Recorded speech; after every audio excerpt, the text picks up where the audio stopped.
Hello friends, so my name is Ashish Kumar Gupta and my father name is Abhirishwar Gupta and my mother name is Anita Gupta. I am from Chhatarpur, Madhya Pradesh. My educational background, I have done a Bachelor of Engineering in Mechanical Engineering and I have also done a MTech in a Thermal Engineering and I have qualified the Graduate Aptitude Test in 3 to 4 times and ESE pre in 2018 and I have a teaching experience 3 to 4 years as aptitude trainer for the various exam like SSC, UPPSC, MPPSC. So I am teach the various institute and last 1 year I am engaged with an academy as a doubt solving educator. So I am here to teach the reasoning and aptitude. So the syllabus of reasoning and aptitude I am discuss. So and the learning objective of aptitude and reasoning to basic develop the logical thinking and the aptitude level so you can easily decode the question and problem solve it easily, you can solve the problem and we have also various concept and short trick I will provide it so they can apply it and save the time in the examination. So main motive of the teaching the aptitude and logical reasoning. So this is the main motive. So I can here to teach the firstly aptitude. So there is a 3 part in aptitude: numeracy and mental ability and data interpretation. So we can firstly numeracy. So numeracy with the help of we can solve the by the calculation. So we can use here the calculation and get the result.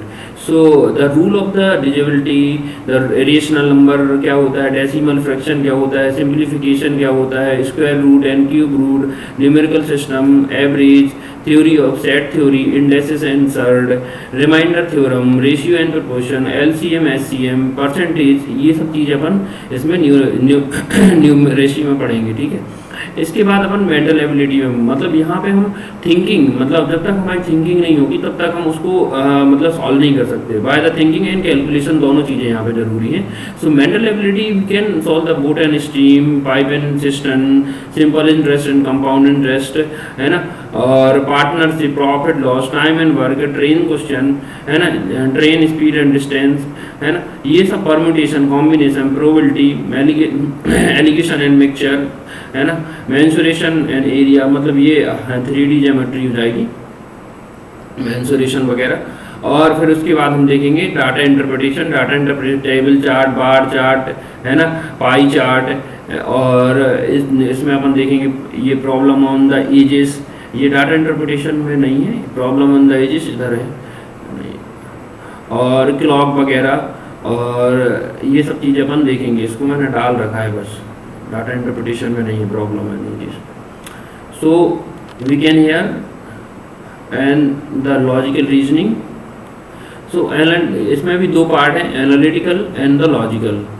तो analytical जैसे alpha beta test, alphabet test है ना, analogy है, series है. Analytical मतलब analogy के द्वारा अपन उसको सॉल्व करेंगे.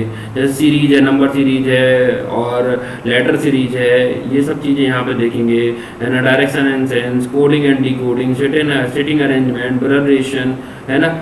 लॉजिकल इसमें लॉजिकल में जैसे अपन देखेंगे सिलोगिज्म है ना, कॉजेस एंड इफेक्ट, मतलब जो अपन को एक क्वेश्चन दिया रहेगा, फिर उसके बाद उसके इफेक्ट, तो उसको अपन को बताना पड़ेगा कि अपन कैसे इसको ये इसके साथ कैसे मैच कर रहा है. वो सब चीज़ें अपन यहाँ पे देखेंगे, है ना.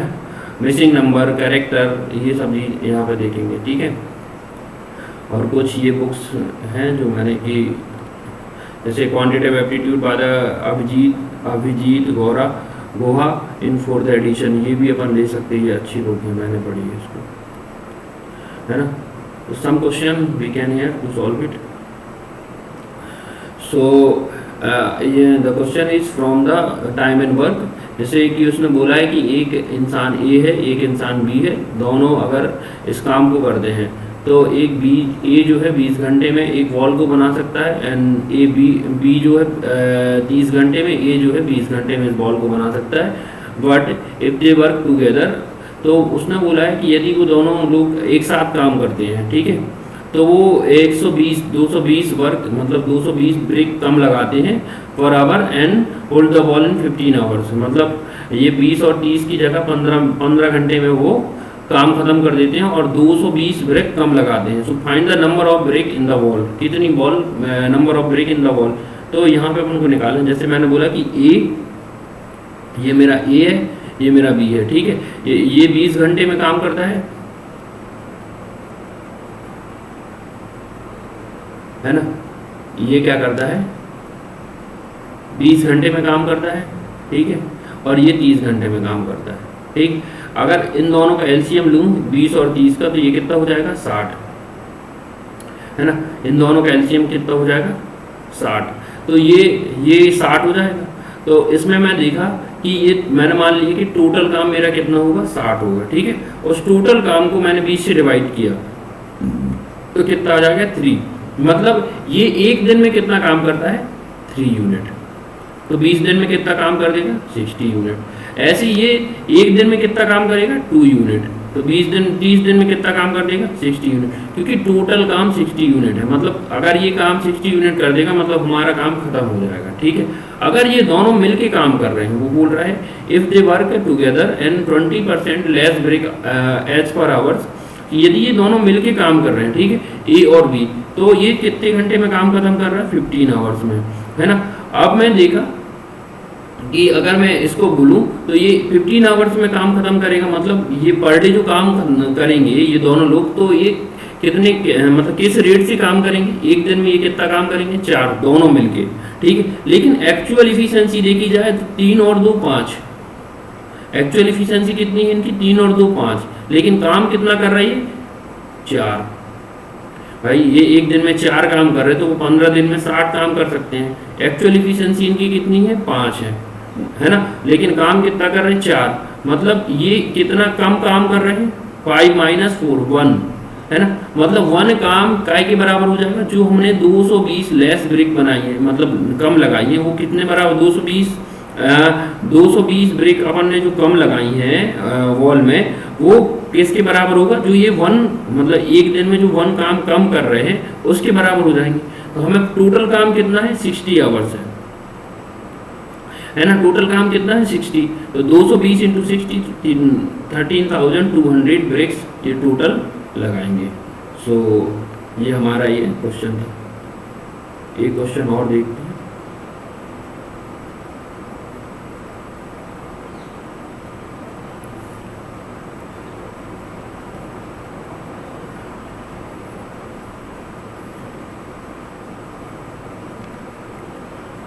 जैसे उसने बोला है company undertake the project to build the 200 metre long bridge, 2000 metre long bridge in the 400 days, ठीक है, and hire the 50 man for the project. After 100 days he find the 400 metre bridge has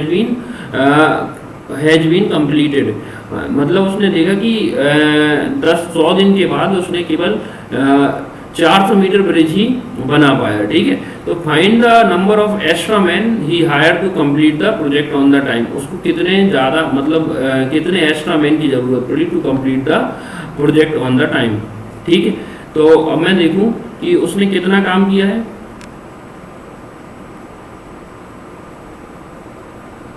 तो उसने अपन कितना काम किया है, मतलब उसने काम किया है 400 डेज।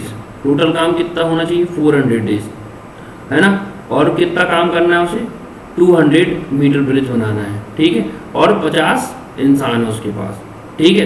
तो अगर उसने 100 दिन काम किया है, कितने मीटर ब्रिज बनाए 400 मीटर ब्रिज बनाए, ठीक है। तो अब मैं बोलूँ 50 लोगों ने 100 दिन काम किया और 400 मीटर ब्रिज बनाया। अब उस कितना काम और मतलब करवाना पड़ेगा। अब रिमेनिंग कितना बचा अपने पास 300 डेज। भाई टोटल 400 डेज थे, 100 दिन काम हो गया, ठीक है। अब रिमेनिंग कितने डेज हो जाए 300 डेज। 300 डेज में काम कितना बचा है 400 हो गया, 1600 काम बचा, ठीक है। प्लस अब यहाँ पे ये हो जाएगा 50 + x, क्योंकि हमें एक्स्ट्रा इंसान जो मिले मतलब जो हमें लाना पड़े वो कितने लगेंगे 50 तो थे ही, है ना। 50 तो ये काम कर रहे थे ना, बाकी एक्स्ट्रा आदमी और लगेंगे हमें, ठीक है। इन दोनों को कैलकुलेट करा तो यहाँ पे हो जाएगा ये